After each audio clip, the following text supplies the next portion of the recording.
Protect yourself and your family from unexpected challenges. Consider accident-only income protection. Click the link in the description to find out more.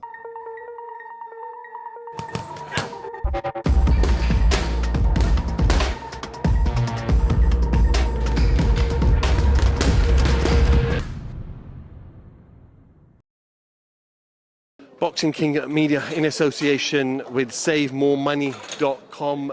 With me, Descent George Grove. George, great to see you, mate. Firstly, how are you? I'm really good. SaveMoreMoney.com. How do we do that?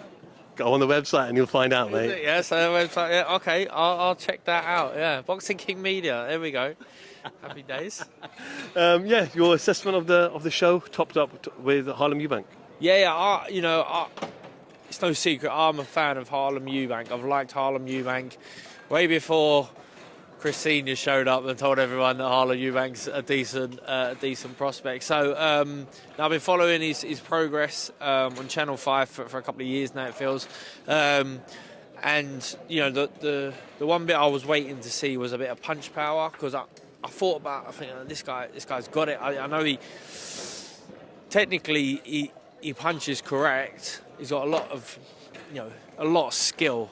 So it's just the intent. And tonight, you know, no hairy moments, but some moments where, you know, he was doing really well. Sometimes he was getting caught with a couple of free shots, and that's just me being overcritical of him.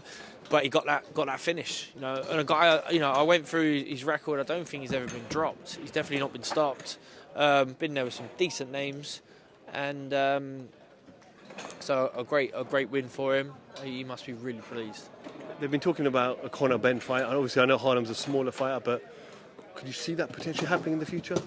Maybe. I mean, it's a good fight to talk about right now, and you know, he's got that Eubank name, and now with Chris Senior sort of part of the setup. You know, you're going to get headlines. You're going to get, you know, traction in that respect.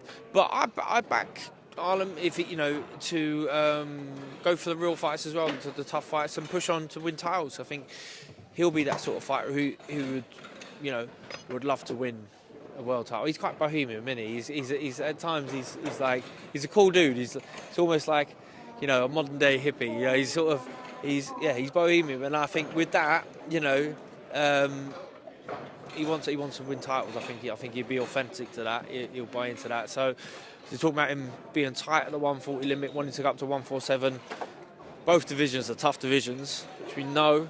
But I back him to keep progressing, keep testing himself, but not chase the sort of the gimmicky fights.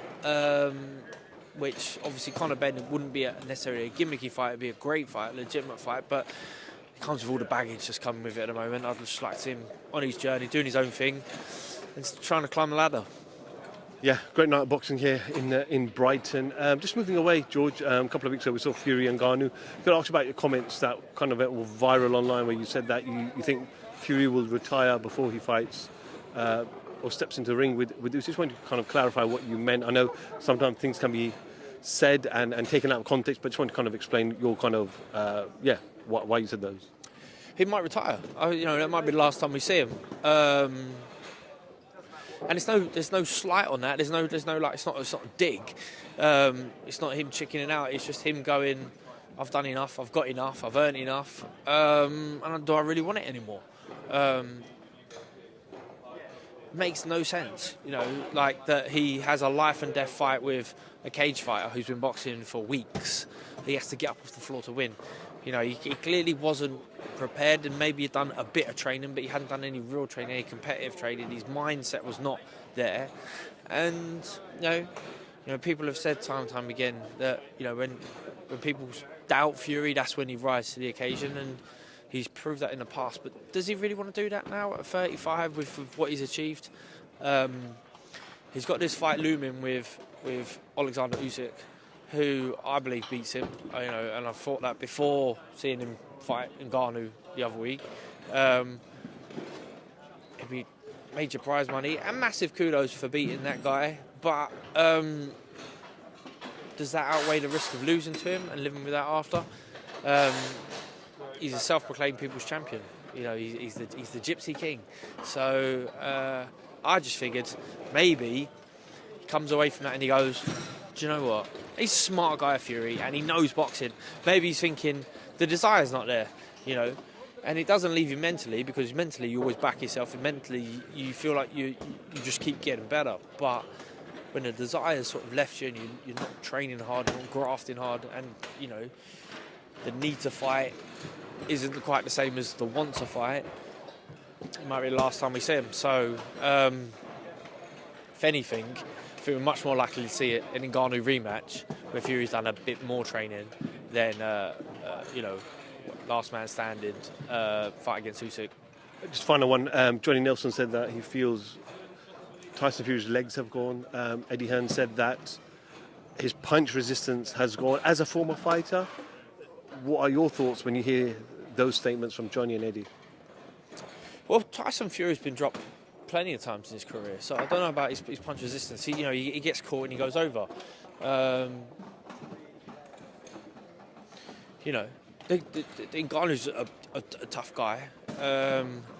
His punch technique wasn't very good at all, but he is a tough guy, and his form weren't bad. You know, like, as in, he shaped up quite well, and he held his form for 10 3-minute rounds. So he's a good athlete. It don't take a lot to drop Fury. I remember,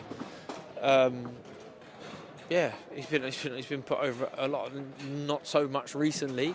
I think Wilder was the last one to drop him, but and there's obviously no shame in that. But he don't, you know, he's never been down heavy because he's always got up to win. But he does go over. So I don't know. You hit these big guys, they go over, and Fury's one of them. He goes over. Sometimes I think he just goes down, and just because he likes getting back up. I don't know. George, appreciate your time. It is midnight here. But yeah, safe travels back, and we'll catch up with you very soon, mate. Yeah, lovely. Cheers, man. Thank you. Have you ever been stranded on the side of a motorway with a broken down car? Like me, is that something that worries you? That's where motor breakdown insurance comes in. If your vehicle breaks down, a trained professional will be sent out to get you back on the road. Or if this is not possible within the specified time frame, to transport you to your home or to the nearest garage.